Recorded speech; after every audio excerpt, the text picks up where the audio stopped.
శ్రీమాత్రే నమః. హనుమాన్ చాలీసా. హిందూ మతంలో హనుమాన్ చాలీసాకి ప్రత్యేకమైన స్థానం ఉంది. హనుమాన్ చాలీసా పఠించడం వల్ల హనుమంతుడి మెప్పును పొంది ఆయన దీవెనలను పొందవచ్చునని అంటారు. హనుమాన్ చాలీసా పఠనం వలన శని ప్రభావం కూడా తొలగిపోతుంది. హనుమాన్ చాలీసాను శుచిగా ఉన్నప్పుడు ఏ సమయంలోనైనా పఠించవచ్చును. అందులోని ప్రతి శ్లోకానికి ప్రత్యేకమైన అర్థం ఉంది. శుచితో శ్రద్ధతో పఠించే వారికి అద్భుతమైన ఫలితం ఉంటుందని అంటారు. శని ప్రభావం ఉన్నవాళ్ళు హనుమాన్ చాలీసాను ఎక్కువ సార్లు పఠించడం వలన మంచి ఫలితాలను పొందవచ్చును. రాత్రి సమయంలో హనుమాన్ చాలీసా చదవడం వల్ల దుష్ట శక్తుల నీడ మీ జీవితంపై నుండి తొలగిపోతుంది.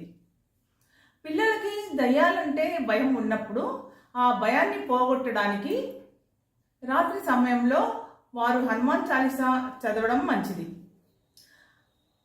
హనుమాన్ చాలీసా చదవడం వలన హనుమంతుడి అనుగ్రహంతో మీ కష్టాలన్నింటినీ తొలగించుకోగలుగుతారు.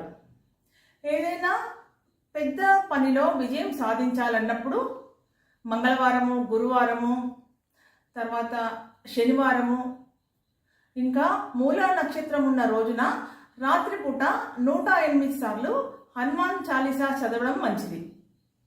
సరి అయిన శ్రద్ధ, విశ్వాసంతో హనుమంతుడి అనుగ్రహం పొంది మీరు కోరుకున్నవన్నీ సాధించుకోగలుగుతారు. హనుమాన్ చాలీసాలో మనము అష్టసిద్ధి నవనిధికే దాత అని పఠిస్తాం కదా. హనుమంతుడు అష్టసిద్ధులను నవనిధులను పొందడమే కాకుండా కాబోయే బ్రహ్మగా కూడా ప్రసిద్ధికెక్కారు. రామాయణంలో వానరుడిగా జన్మించి భక్తుడిగా పరిచయమై విశ్వసించిన వారి గుండెల్లో దేవుడుగా ఎదిగిపోయాడు హనుమంతుడు. శ్రీరామ జయ రామ జయ జయ రామ.